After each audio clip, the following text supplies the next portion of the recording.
Halo guys, dia adalah Dinto. Dia seorang mahasiswa yang sangat aktif di kelasnya. Tapi akhir-akhir ini jika diamati wajahnya sering murung, sering tidur di kelas, sering sakit-sakitan. Ibunya menyarankan Dinto untuk pergi ke rumah sakit. Sambil menunggu antrian, ibu dan Dinto menunggu di depan ruang periksa. Setelah itu komunikasi antara dokter dan Dinto berjalan untuk menyampaikan apakah keluhan dari Dinto tersebut. Setelah diselidiki, ternyata Dinto mengidap penyakit diabetes mellitus.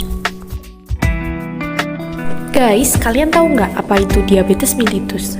Diabetes mellitus atau biasa disebut dengan DM didefinisikan sebagai suatu penyakit atau gangguan metabolisme kronis dengan multi-etiologi yang ditandai dengan tingginya kadar gula darah disertai dengan gangguan metabolisme karbohidrat, lipid, dan protein sebagai akibat insufiensi fungsi insulin.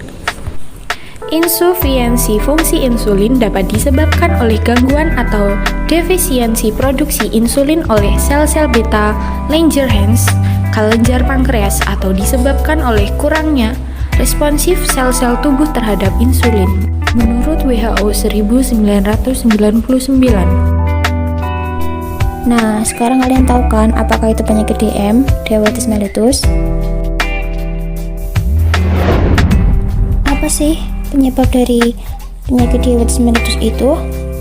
Penyakit diabetes mellitus itu bisa disebabkan oleh beberapa faktor, diantaranya yaitu tidak melakukan pemeriksaan gula darah secara teratur, nutrisi yang tidak seimbang, aktivitas fisik yang tidak seimbang, mengkonsumsi minuman yang disertai dengan pemanis buatan dan cemilan yang tidak sehat.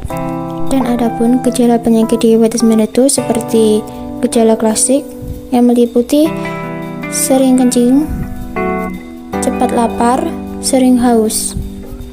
Selain gejala utama atau gejala klasik, diabetes mellitus itu ada gejala tambahan loh, seperti berat badan menurun cepat tanpa penyebab yang jelas, kesemutan, gatal di daerah kemaluan wanita, penglihatan kabur, cepat lelah, luka yang sulit sembuh, mudah mengantuk, keputihan pada wanita, impotensi pada pria, bisul yang hilang timbul.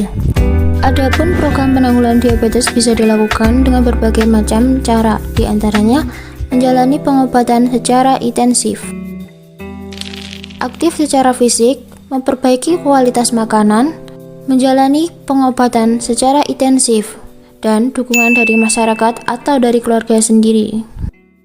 Menderita diabetes bukanlah akhir dari segalanya.